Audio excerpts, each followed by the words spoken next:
In a striking warning to his own side, Douglas Murray calls out a worrying trend within the right-wing landscape, highlighting the rise of extremist rhetoric, antisemitism, and the influence of media figures like Tucker Carlson. Here's what he has to say. One of the things that's probably on many of your minds, as it is on mine at the moment, is that just as we've seen people drunkenly fall off the horse on the left, so we've seen some people drunkenly fall off the horse on the right. This is something which it's worth lingering over, particularly in this esteemed gathering here tonight, because perhaps the greatest critique that the right has been able to have of the American left in recent years is that they haven't been able to keep their extremes away from their center. Remember that, just go back 5 years, what were the most useful things for Republicans that Democrats said? Defund the police. What a stupid slogan. What a stupid, stupid slogan. And the fact that people like Kamala Harris and others were willing to entertain this, to flirt with it, to play with it, to pander to it, was catastrophic for the Democrats at the ballot box. Every one of the slogans, every one of the things, the deranged things that the left did in recent years was incredibly advantageous to Republicans. What greater gift did the Republican Party have in recent years than the Squad? Donald Trump couldn't have hoped for a better group of critics than the Squad.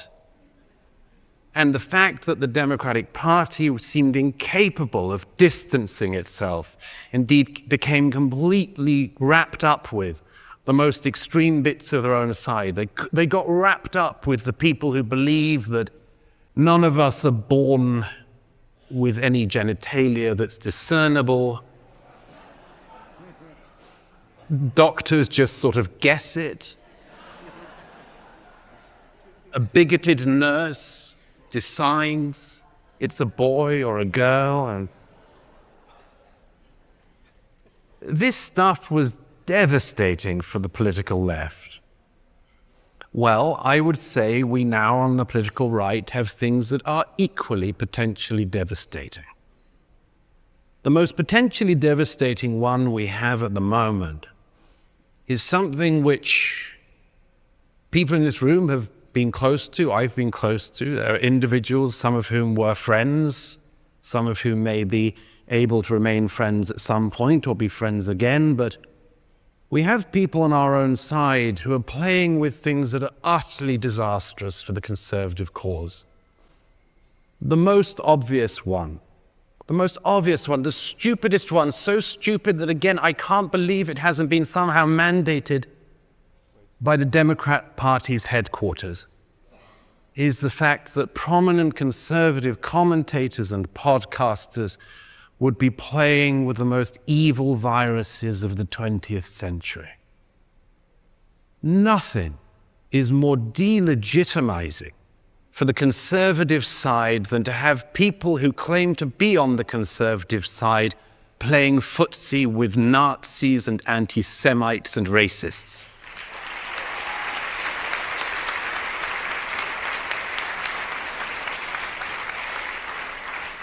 Nothing can be more destructive for our side than people like Tucker Carlson who give the most virulent, hard-edged attack interview they possibly can to Senator Ted Cruz and then play the fluffer to Nick Fuentes.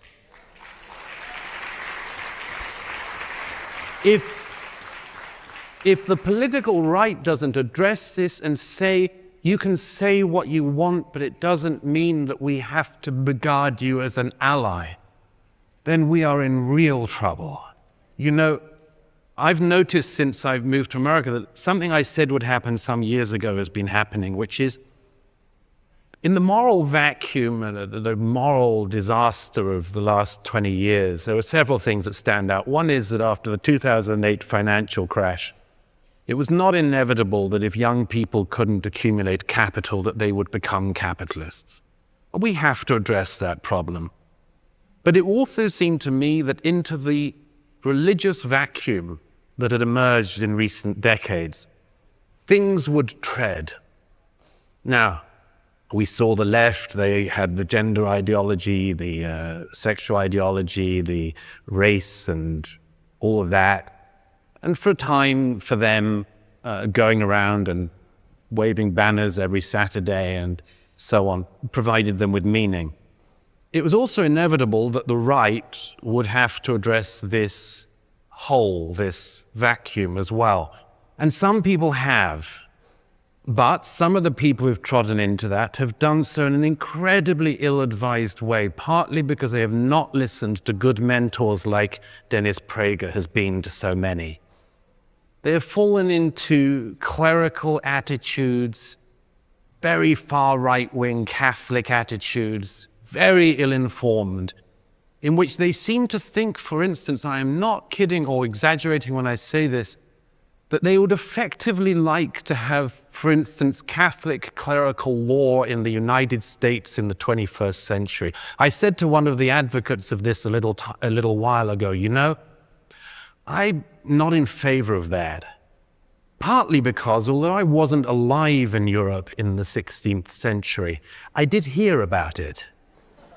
And, by the way, for those who are Catholics who think that in any way a Christian America would accept Catholic cardinal law, they ought to realize that they themselves would be a religious minority in such a state and would be hanged from the lampposts by the Protestants. This is, to put it mildly, unbelievably frivolous but also dangerous stuff to be playing with. When the Heritage Foundation had its town hall the other day, a young woman said to Kevin Roberts that she was opposed to what she called Christian Zionism because she said she regards it as a heresy. Who told her it was a heresy? Tucker Carlson told her it was a heresy. I can tell her some other heresies, and I could list off many more than she can in her short time in the Catholic faith. I could talk to her about, for instance, the fact that Pope John VI said many decades ago that the relationship between the Jewish people and the Christian people was absolutely central to the future of Christianity as well as Judaism. I could point her to the works of Joseph Ratzinger or the vital and significant work that Pope John Paul II did for Christian-Jewish relations. I really hope that young people like that don't go through what the continent I'm from went through for centuries. There's a reason why Queen Elizabeth I said one of the most important things about religion that anyone has said when she said, I do not make windows into men's souls. Those people from the American right who really do wish to open windows into men's souls and judge other Americans by these standards should just consider what will happen if it comes to them, and I would place one on the table straight away.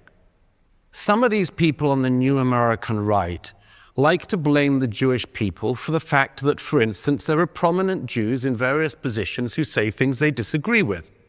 They often point to the fact, which is a fact, that many open borders organizations are dominated by prominent liberal Jews. That's absolutely true.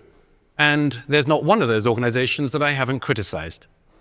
However, these people who like to say that as a result, Jews should be held responsible for open borders policies might take this little warning from this non-Catholic from Britain. The most prominent open borders advocate in recent years has been the Pope. Okay? Not just this Pope, but his predecessors. The people of the island of Lampedusa in Italy, where I was when I was writing my book, The Strange Death of Europe, are fed up with popes coming to Lampedusa expressing sympathy for migrants and none for the people who live on Lampedusa. But here's the thing. Do you want us, who are not Catholics, to blame Catholics in America for your liberal open borders popes? I hope not. You wouldn't like it if we did. So don't do it to the Jews.